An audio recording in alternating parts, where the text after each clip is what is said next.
Hey guys, in this next part of this series, I have had all of my fabrics taken out of the book, had the backings taken off so they are prepared to work with. So the first part of using them is going to be constructing a cover, a journal cover. So I have here a piece of batting.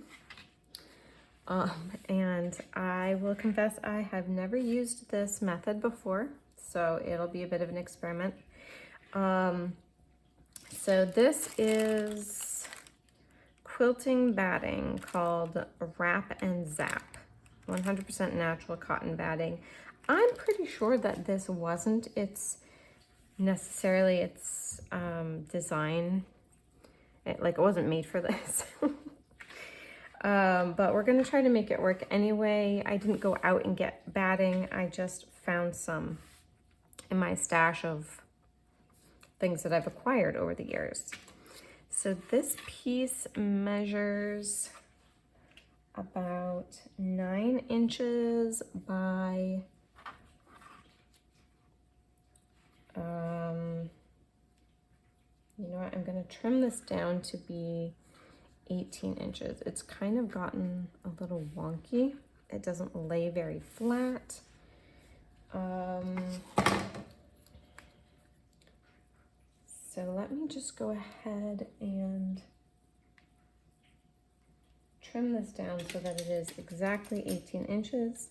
I think Diane Hubert, who made a cover like this recently, I believe she measured hers 9 inches by 20 inches, but she also had 5 signatures, and I don't think I'm going to bulk mine up quite that much, so that's why I'm just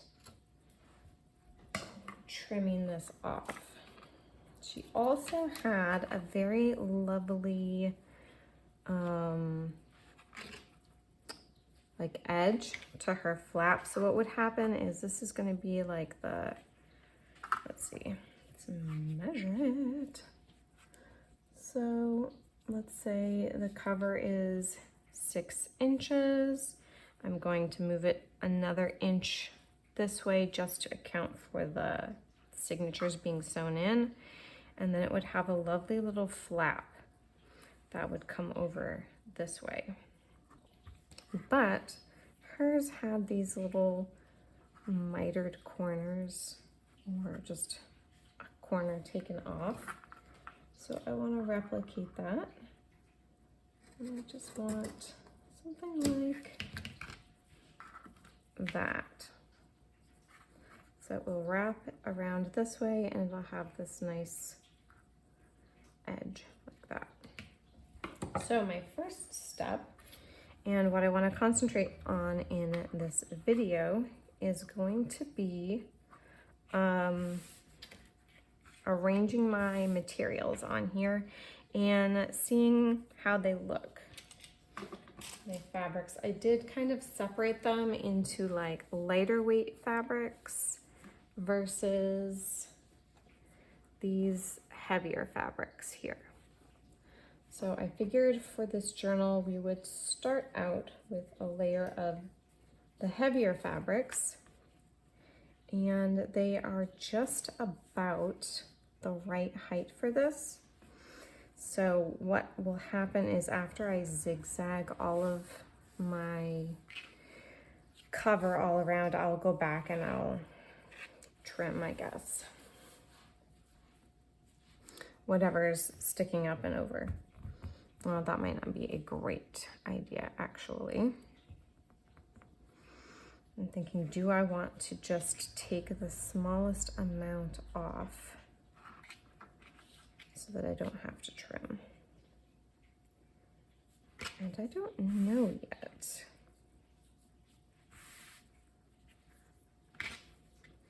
I'm thinking maybe yes.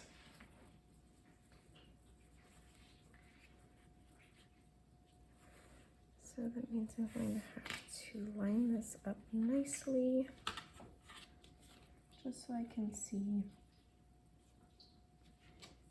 the what I need to cut.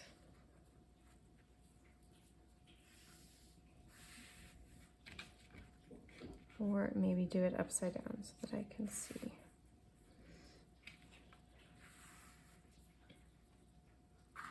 That's about even. And guys, I'm just gonna wing it. Just going to take off a little bit along the edge.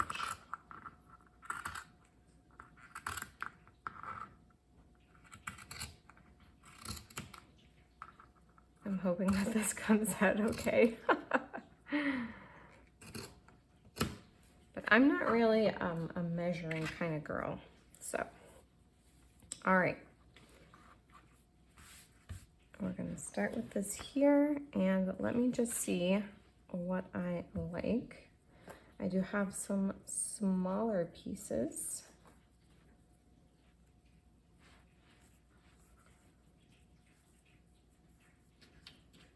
That I can use.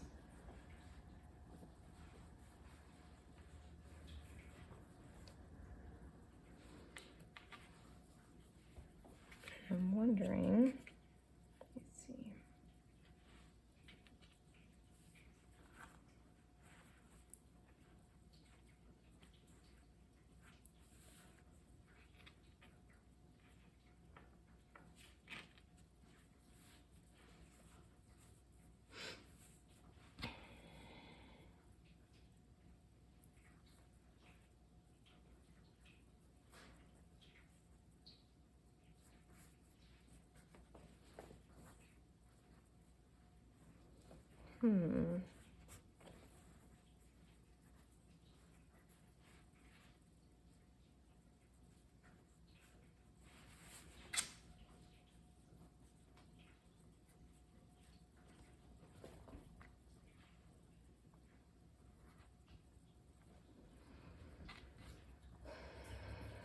Well, I don't want these giant. Like, I might have a large piece, kind of like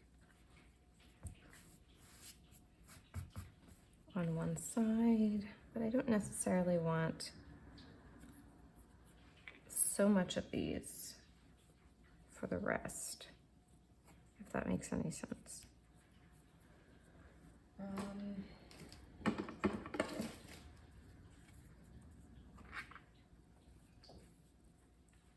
gonna try to do most of this on camera.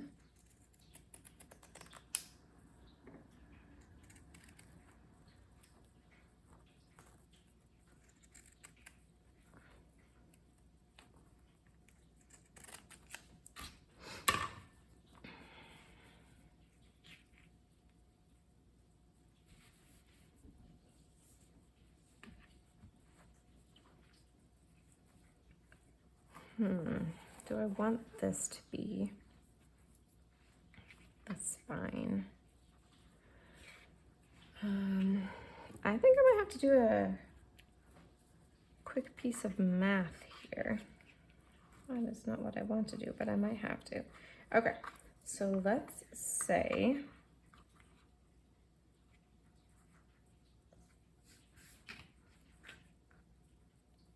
that each cover is about 12. And we have about 18 here.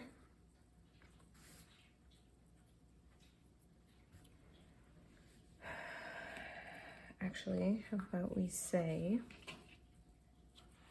that we have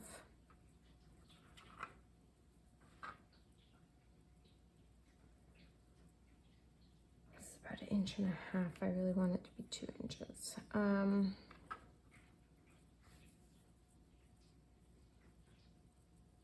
All right, let me pause and do this math real quick.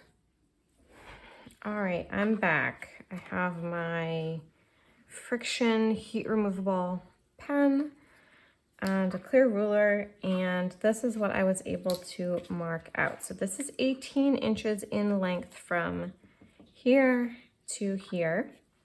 So I mark out 6 inches for my back cover, 1.5 inches, which I won't be able to write on that. Okay, 1.5 inches for my spine, another 6 inches for my other cover. And then I have here about 4.5 inches to wrap around. So this will go like that, and this will wrap around like this. So now I have all of that figured out.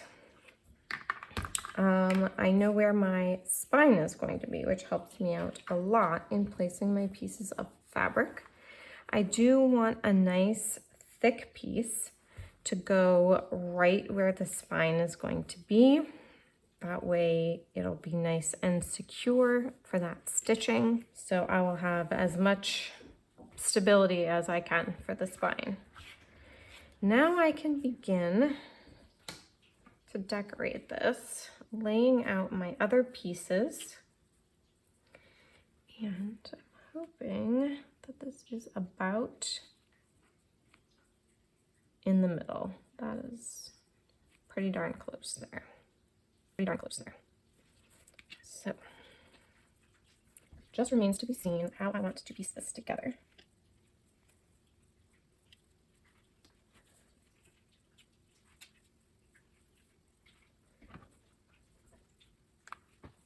The other question is I can also go like this and make sure I get good coverage, which is mostly what I want to do.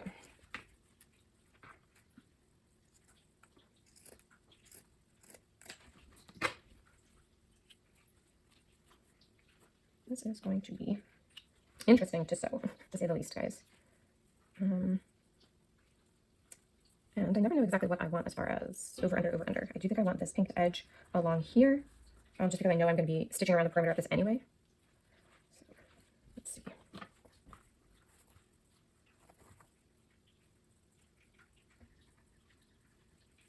I think what I want, let's cut this slightly shorter than that mark, so that whatever I have on this side will overlap over here. Tuck that one under. Let's just see as we go.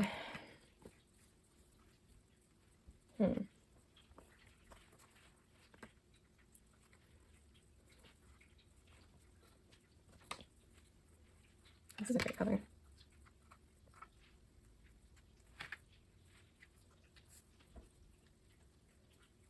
Okay.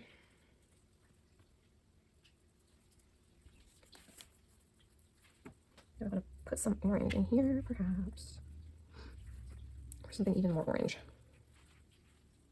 I don't want this to look too drab, and I feel like it's starting to do just that. So I'm going to use this for something else entirely. I'm going to go with something that's just a little bit more zippy.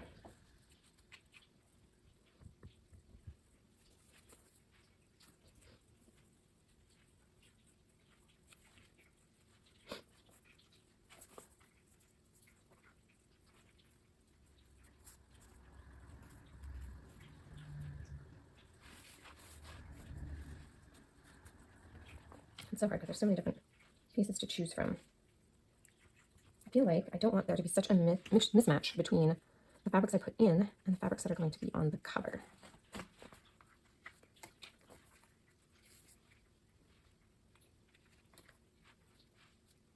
Okay, it's too pale. And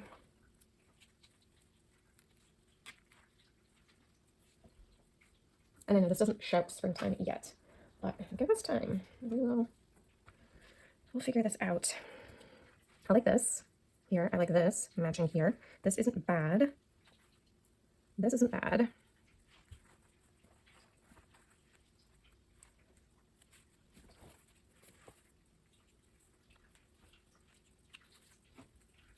And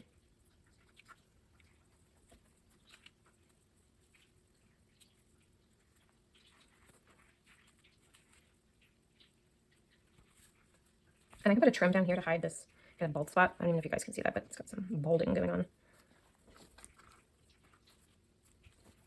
I'm just seeing the colors if I like that. Look at the monitor and see.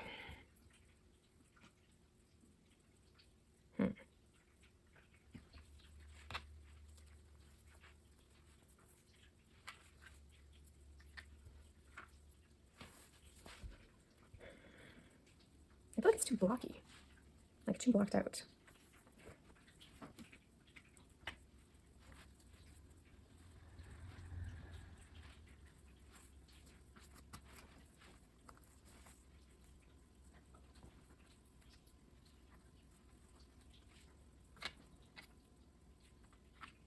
Let's see. There's just too much of something. I don't know what it is.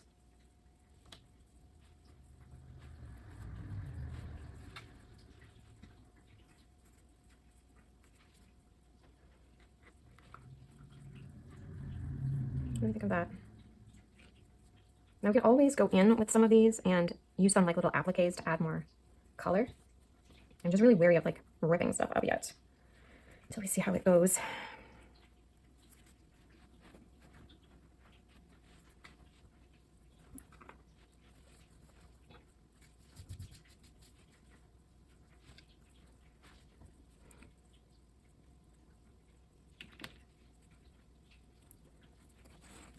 You can add pops of color, you know, like a strip of this or a little square of it to break up these.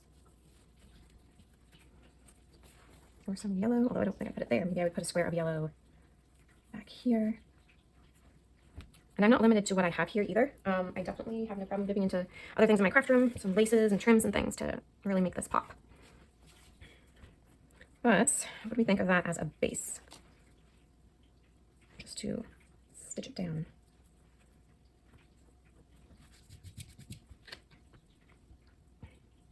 I don't know, I'm going to think about it and we will come back and see. All right, guys, so after much work arranging and pinning and rearranging and pinning again, I think, TJ, stop that, get down. TJ, cut it out. Get. Sorry, guys, my mom's cat's trying to scratch the stool. Get down. All right, so this is going to be technically the front cover, this will be the back, and this will be the wraparound. After I stitch it all down around, I will cut off the corners again. And then I did take a piece that had this beautiful fabric here, and I did cut out the embroidery.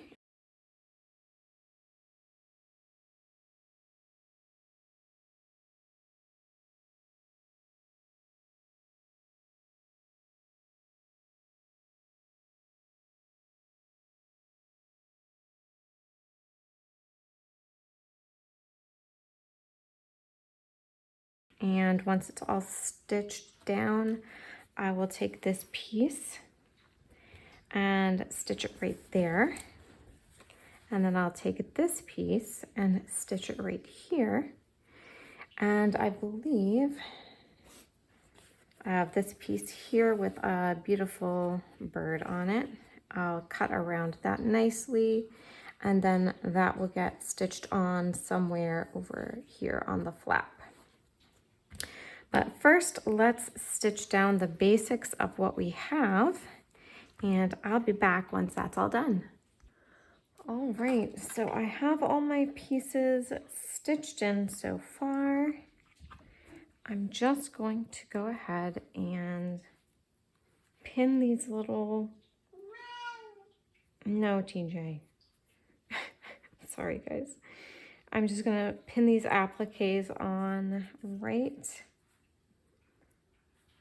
here, and then we can think about how we want to decorate this. Okay, so here's what we've got so far. This is the outside of our journal cover. This is going to be the front, this is going to be the back, and this is going to wrap around. So it will go like this, and forgive all the fuzzies, but they are just here. So this will be the front, this will be the back, and this will wrap around just like this. We have our cute little bird that I just cut out with some pinking shears. I took another piece that had the embroidery on the side and cut that out as a little applique here to put over this edge. And now I just need to find a lining for this. And it's not going to come out of these here. So what I'm going to do is find a full size piece that will go all along the inside. And I think what Diane did, and I forgot to do, but that's okay, we'll figure it out. But she pinned the inside piece down while she was stitching the back so that it kind of quilted the inside piece to the back. So what I'll do is I'll get my inside piece, I'll cut it down, I'll run a few hopefully semi-invisible stitches through here just to kind of pin it on so it's not loose. And then what I'll do is I will go all around the edges with a zigzag stitch to lock it in place. So I will be back and show that to you guys when it's all finished. All right, guys, so I have sewn in my inside piece and I picked this one. I thought it went really well, especially against this piece here, the flap that's going to go over. And oh my goodness, my kitchen is full of threads and little fuzzies all over the place. So I did not stitch it completely down yet because I realized that the thread I was using was going to show up really strong against this. So I think what I'm going to do, hang on, is maybe glue these down with a little bit of Fabri-Tac or something just to keep them from fraying any further. But also I am going to sew in a little ribbon here that's going to be like the wraparound closure. So I'll put my ribbon in, I will hand stitch across this part. My sample piece was just not quite long enough to go to the end, but that is perfectly fine. After I put my ribbon and hand stitch it across, I may add a piece of trim or something to cover that up. But easily remedied. But yeah, I'm really excited at how this came out. It's not perfect, obviously. It's kind of rough around the edges, but I really like how it coordinates really nicely, how the colors are all coming together. Again, so many little threads. And I'm gonna leave it here for now. When I come back, I will have all of that done and we will be ready to measure pages for the inside and put together some signatures for this beautiful journal. And again, thanks to Diane Hubert for her tutorial that she did. I didn't follow it exactly, mostly because I forgot some stuff. But thank you anyway, Diane. I really love this so far. And I hope I can continue just adding to this beautiful journal. So I'm going to catch you guys in the next episode. Bye.